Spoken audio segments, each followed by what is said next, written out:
I visited the island Sylt many years ago. I went there with a train, and was impressed about the unique landscape, the typical houses and the shore on the open seaside with its dunes.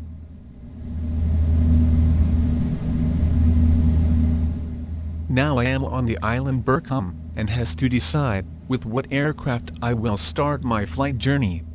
In the past, as I wanted to use a middle-class turboprop aircraft that can land on shorter and not easy to approach runways, I always include in my consideration the Beechcraft 1900D.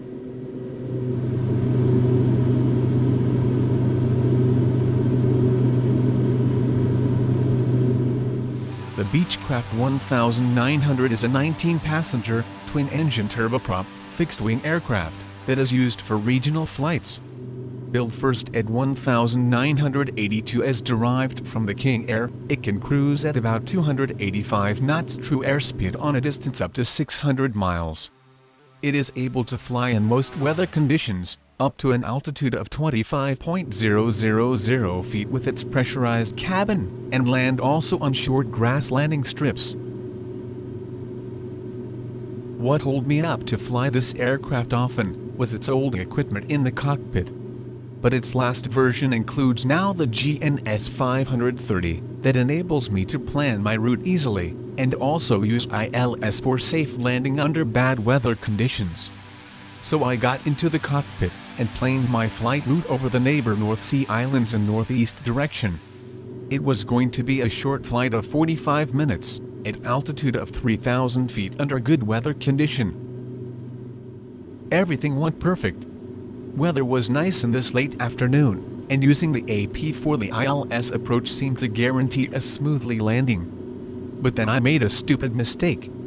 In the last moment, I thought that I need to make a small change of course, although not really necessary, and things got terrible wrong. The aircraft swings to left, the blades of the left engine hit the ground, and the left engine caught fire. I rarely experienced such an accident.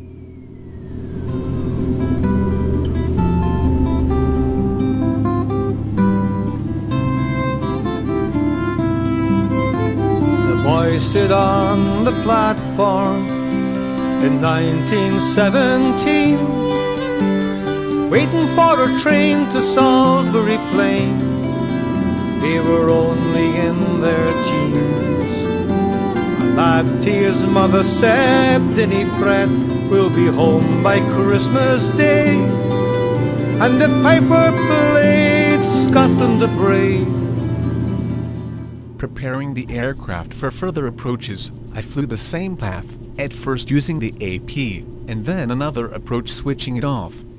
Hands on throttle and joke and LOC active, I made at least a nearly perfect landing, just as the sun went down and the evening darkness has spread.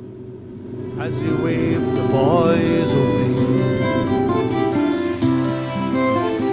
calling down the line, calling down the line, and they rallied round to the piper's tune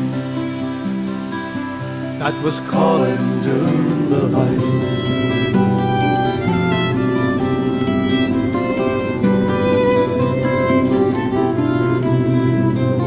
The sergeant major pushed them hard, they were trained in only days for to bear the brunt of the Western Front.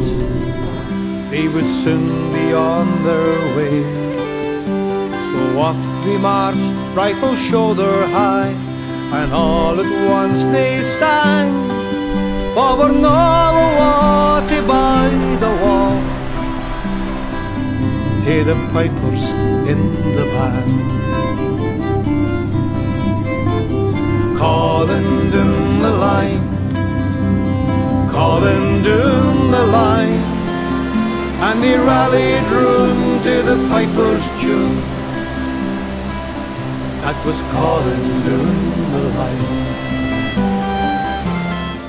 The island's airport sceneries are really great, and the runways are well equipped.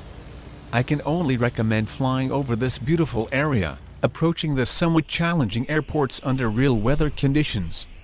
And the general spent 1,000 men for every inch they gained. And the brave young men faced their battle dawn, so proud to do their jobs. And the piper stood in the line of fire, and he played them o'er the top.